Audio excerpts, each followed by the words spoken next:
Bapak Ibu jemaat yang terkasih, selamat pagi, shalom. Puji Tuhan, pada pagi hari ini kita bisa berkumpul kembali di tempat ini dalam cuaca yang cerah, sehat. Amin, Bapak Ibu. Perikop bacaan kita pada pagi hari ini terambil dari kitab Amsal pasal 1 ayat 1 hingga ayat yang ke-7. Kita tahu bahwa Amsal ini adalah sebagian mengatakan bahwa kumpulan kata-kata hikmat. Amsal adalah kebenaran umum atau kebijaksanaan yang diungkapkan dalam cara berbicara dalam bentuk peribahasa. Amsal ini berisi banyak pernyataan singkat namun bijaksana, yaitu tentang bagaimana menjalani hidup yang saleh. Kata Amsal adalah terjemahan dari bahasa Ibrani, yaitu kata misel, bentuk jamak dari kata masal. Masal adalah memiliki komposisi seperti puisi. Di dalamnya berbentuk puisi pendek maupun puisi panjang, yang di dalamnya juga menyatakan suatu kebenaran. Dan Amsal merupakan hasil karya dari beberapa penulis. Di dalamnya ada Salomo, Agur, dan Lemuel. Adapun kitab Amsal ini kebanyakan berisi petua-petua dari Salomo. Pada masa itu Salomo sedang menjabat sebagai raja Israel. Dan Salomo sendiri dikenal sebagai penulis 3.000 Amsal dan 1.005 lagu-lagu. Tujuan dari kitab Amsal ini adalah mengembangkan sikap takut akan Tuhan. Dan untuk lebih tahu tentang apa yang ada di dalam Amsal ini, mari kita melihat bacaan kita pada pagi hari ini, di mana kita akan membahas Amsal ini ayat per ayat. Di sini Lembaga Alkitab Indonesia memberikan judul tujuan Amsal ini. Di dalam ayat yang pertama dikatakan Amsal Salomo bin Daud raja Israel. Dari pernyataan ini kita tahu bahwa Amsal ini ditulis oleh Raja Salomo sesuai doa yang dia minta kepada Tuhan. Dan dari keterangan ini dapat dipastikan bahwa Allah benar-benar mengaruniakan hikmat yang luar biasa bagi Salomo untuk menimbang segala keadaan pada masa itu. Kita bisa melihat bahwa Salomo di dalam 1 Raja-Raja pasal 3 ayat 9 dan 1 Raja-Raja pasal 4 ayatnya yang ke-29. Walaupun demikian, di kemudian hari kita menemukan fakta bahwa orang yang seberhikmat Salomo pun dapat jatuh dalam berbagai bentuk kesalahan. Tentu dari semuanya ini bukan karena kesalahan seorang Salomo memperoleh hikmat itu, tetapi kesalahan ada pada pilihan hidupnya yang kemudian tidak berpegang pada hikmat yang telah dia terima. Selanjutnya kita melihat pasal 2 hingga ayat 2 hingga ayat yang ke-6 yang di dalamnya merupakan tujuan dari kitab Amsal Salomo ini. Di dalam ayat 2 dikatakan untuk mengetahui hikmat dan didikan, untuk mengerti kata-kata yang bermakna. Ibu bapak dan kasih,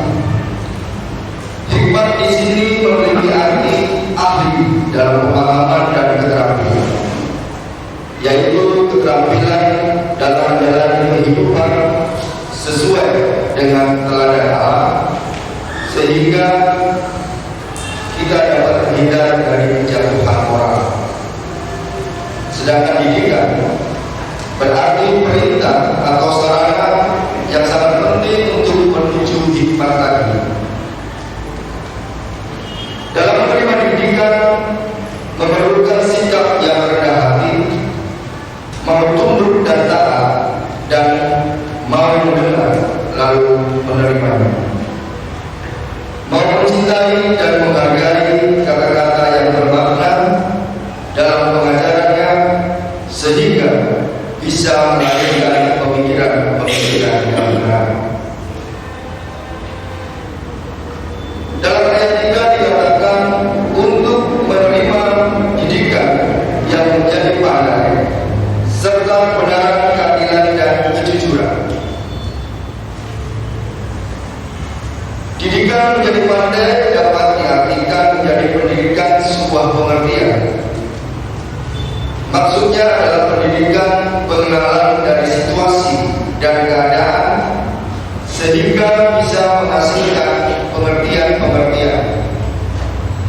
Dalam hal ini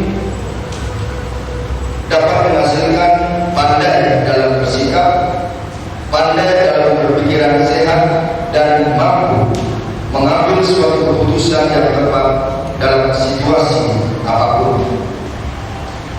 Sehingga kebenaranlah yang senantiasa kita pakai dalam pola hidup kita, dan suatu keadilan akan tercipta ketika kebenaran dan kejujuran dapat kita lakukan dalam kehidupan kita. Di dalam ayat yang keempat mengatakan untuk memberikan kecerdasan kepada orang yang tak berpengalaman dan pengetahuan serta kebijaksanaan kepada orang muda. Ayat ini ditujukan kepada orang-orang yang berpikiran sederhana. Contoh, orang yang tak berpengalaman, mudah tertipu, mudah dibujuk, dan mudah dicobai. Tetapi orang-orang ini merupakan orang yang mempunyai kemampuan untuk memperbaiki dirinya dan dapat bekerjasama dalam lingkungan yang lebih bijak. Orang yang sederhana ini lebih baik daripada orang yang bodoh, karena mereka lebih bisa menerima didikan tersebut. Dan dengan harapan hikmat dan kecerdasan dapat mereka terima lewat pengajaran-pengajarannya. Selain itu, ayat ini juga ditujukan kepada orang-orang muda atau yang belum dewasa yang membutuhkan pengetahuan dan kebijaksanaan yang ada dalam kitab Amsal ini. Masa muda yang berada di ambang kedewasaan adalah masa-masa yang sangat rawan, sehingga penting baginya untuk memperoleh pengetahuan yang bijak sehingga mampu menjalani kehidupan dengan baik dan dapat melepaskan dirinya dari jalan-jalan yang jalan. Selanjutnya kita ke ayat yang kelima. Di situ dikatakan, baiklah orang bijak mendengar dan menambah ilmu, dan baiklah orang yang berpengertian memperoleh bahan pertimbangan. Ayat ini juga ditujukan kepada orang-orang bijak dan berbeda dari kategori yang telah kita perhatikan sebelumnya, yaitu orang yang berpikiran sederhana atau orang-orang muda. Hati orang bijaksana tentunya sudah pasti mencintai akan Tuhan, mencintai orang-orang bijaksana, dan mencintai pengajarannya. Ayat ini mengingatkan kepada pembacanya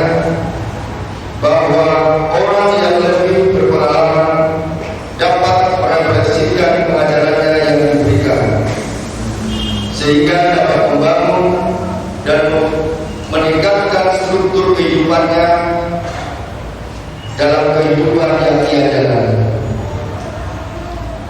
Hikmat yang diperlukan dalam kehidupan sehari-hari adalah bijaksana dalam mendengar, bijaksana dalam menasihati, dan bijaksana dalam menerima perintah.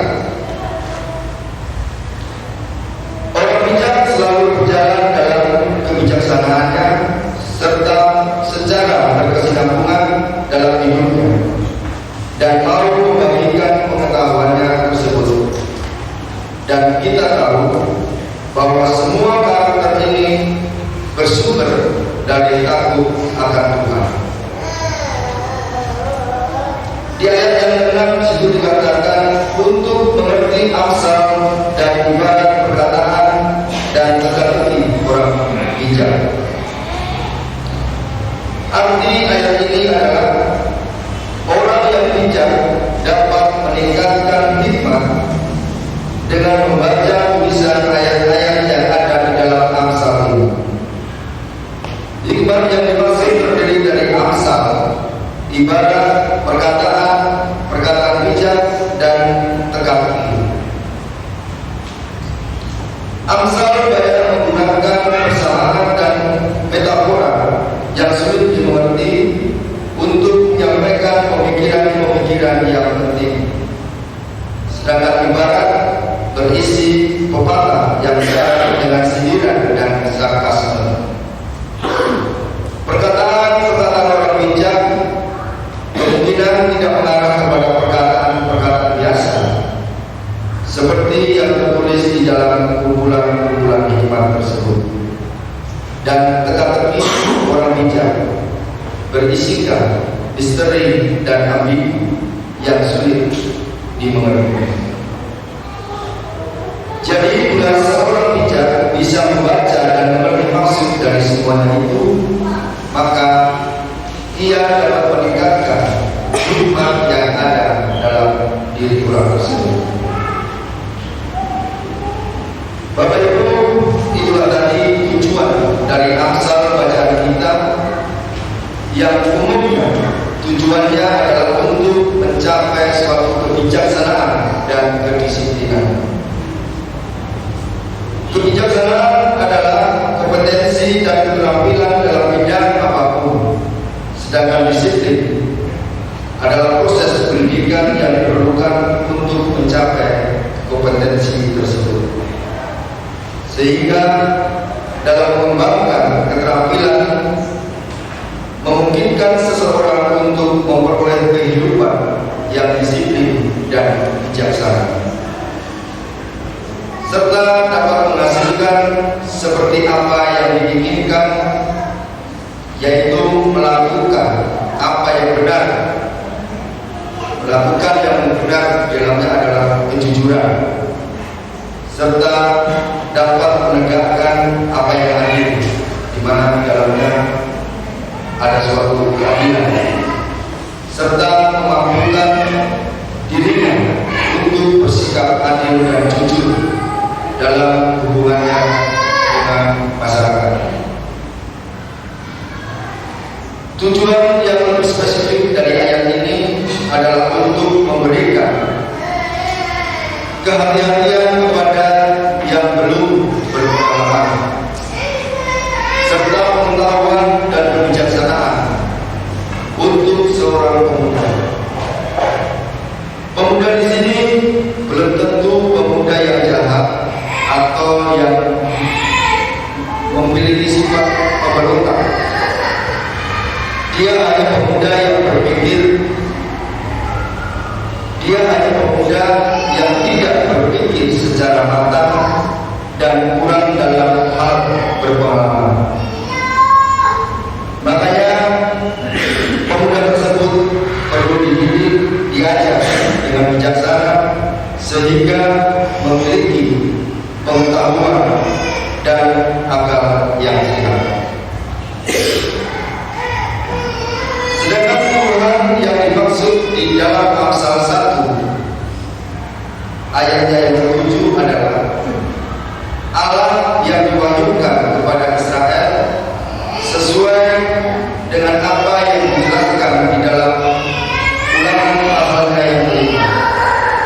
di mana ulangan yang kelima ini mengatakan bahwa memberitakan tentang ke-10 firman, di mana perintah pertama dalam ke-10 firman tersebut menetapkan bahwa Israel harus menyembah kepada Allah saja.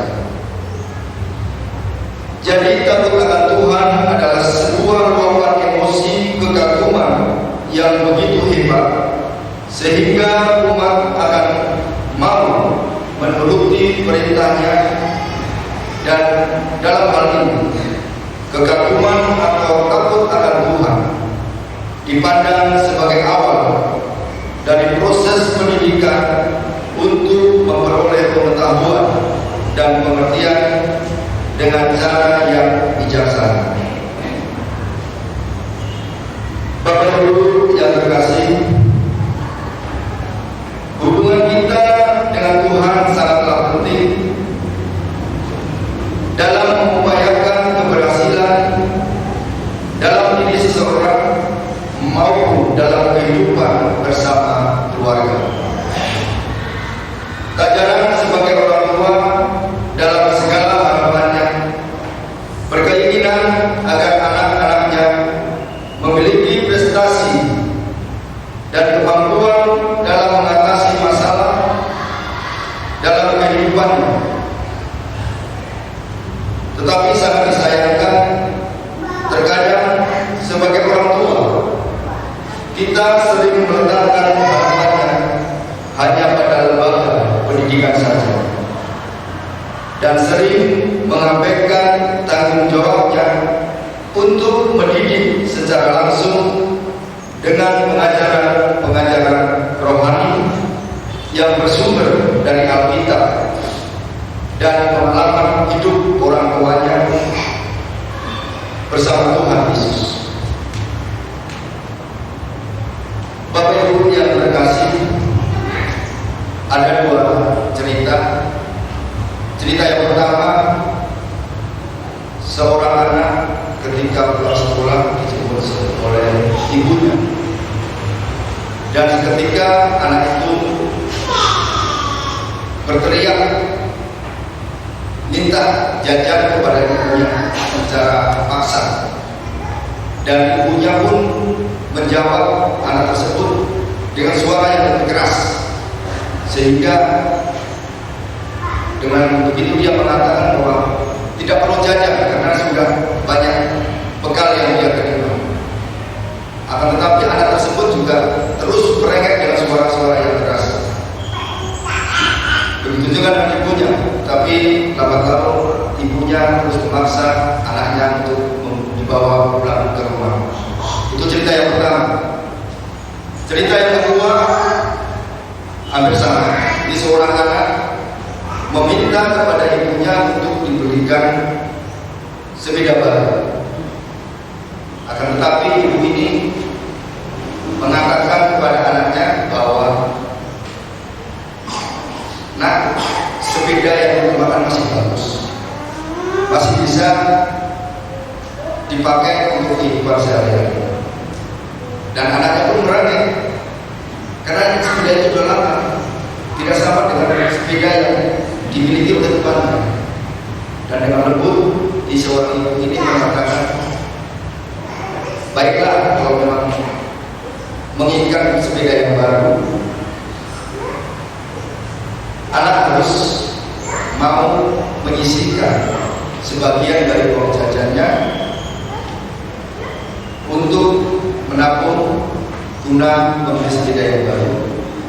Dan syarat yang kedua, bahwa anak tersebut harus mau rajin di dalam berdoa dan beribadah." Nah, dari dua cerita ini sebenarnya mengacu kepada sebuah pepatah yang mengatakan bulan jatuh tidak jauh dari kita. Dalam hal ini, pepatah ini memiliki arti bahwa kemiripan sikap, perilaku, dan pola pikir antara orang tua dan anak-anak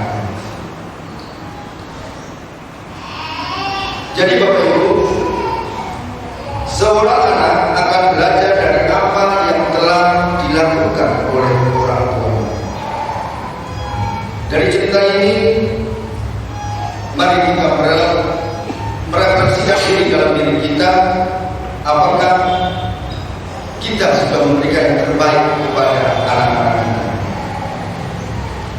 Cara memberi pelajaran pada anak yaitu dengan memperhatikan bagaimana kita bersikap dan bertingkah laku dengan baik. Terlebih yang kita tekankan di sini adalah pengajaran rohani bagi anak-anak kita. Sebagai orang tua, kita bertanggung jawab dalam membesarkan dan mendidik anak-anak kita agar menjadi generasi muda gereja, menjadi anak-anak yang memiliki hikmat, yang mengasihi Tuhan Yesus dan selalu setia kepada firman-Nya. Salomo sebagai raja berhikmat menyusun Amsal ini untuk mengingatkan orang tua dan orang-orang muda untuk menjadi orang-orang yang bijaksana dan mengasihi Tuhan seumur hidup mereka. Bapak Ibu yang terkasih, siapa sih yang tidak senang dan bangga jika kita memiliki anak-anak yang mempunyai prestasi yang baik, meraih predikat terbaik, pandai dan hebat. Tentunya kita sebagai orang tua pasti bangga dan selalu senang menceritakan kisah sukses dari anak-anak kita. Hal ini pun tidak salah. Namun apakah hidup anak-anak kita hanya mengejar keberhasilan duniawi saja? Adakah anak-anak kita mempercayai bahwa di dalam keberhasilannya itu ada kuasa Tuhan yang menuntun dan memelihara sehingga anak tersebut bisa mencapai prestasi yang terbaik dalam kehidupan mereka? Kesadaran semacam ini tidak akan datang secara otomatis, tetapi dibutuhkan suatu komitmen yang kuat dari orang tua untuk mewariskan hal-hal yang baik yang berharga bersama Tuhan dalam menentukan masa depan mereka. Ibu bapak yang dikasihi Tuhan kita Yesus Kristus, menjadi berhikmat berarti menjadi cerdas dan bijaksana dalam merespon segala sesuatu. Mereka dapat mengetahui mana yang baik dan mana yang jahat, serta mau menolak untuk menjadi pelaku-pelaku kejahatan. Tuhan selalu berpihak pada kebenaran, kejujuran dan keadilan. Jadi mereka yang berhikmat harus bisa menjadi pelaku firman Tuhan, sehingga bisa menghadirkan nilai-nilai firman Tuhan tersebut dalam relasi bersama keluarga, dalam relasi bersama persekutuan kita, dan bersama di tengah-tengah masyarakat kita. Jadi tidak ada kata lelah untuk mendidik anak-anak kita untuk selalu hidup di dalam jalan Tuhan, termasuk di tengah kemajuan teknologi yang berkembang saat ini. Sebagai orang tua, kita harus punya waktu untuk berbicara dan mendengar harapan serta kesulitan yang dialami oleh anak-anak kita. Anak-anak butuh kasih Allah lewat perhatian dan bantuan dari Bapak Ibu yang mereka cintai. Bapak Ibu yang terkasih, orang tidak berhikmat digambarkan dalam perumpamaan tentang orang bodoh yang mengabaikan firman Tuhan, seperti seorang yang mendirikan rumah di atas pasir. Ini yang dikatakan di dalam Matius pasal 7 ayat 26, di mana ketika kita mendirikan atau memiliki sifat seperti orang bodoh yang mendirikan rumah di atas pasir, tentunya kita akan mendapatkan kehancuran yang kita rasakan dalam kehidupan kita. Kita tidak mau salah satu dari keluarga kita meninggalkan Tuhan Yesus dan memilih jalan hidup yang tidak pasti, yaitu jalan yang tidak mereka mengerti. Makanya kita sebagai orang tua harus bertanggung jawab dalam menuntun, mendidik, serta mengarahkan anak-anak kita untuk lebih mengenal kasih Tuhan dalam kehidupan anak-anak kita. Jadi, milikilah sikap rendah hati untuk terus memberitakan dan memberikan nasihat, serta janganlah lelah dalam mengajarkan firman Tuhan. Mari kita nyatakan kasih Tuhan Yesus dengan mengampuni, mengasihi, serta melayani sesama bagi kemuliaan Allah. Tuhan Yesus memberkati kita semua.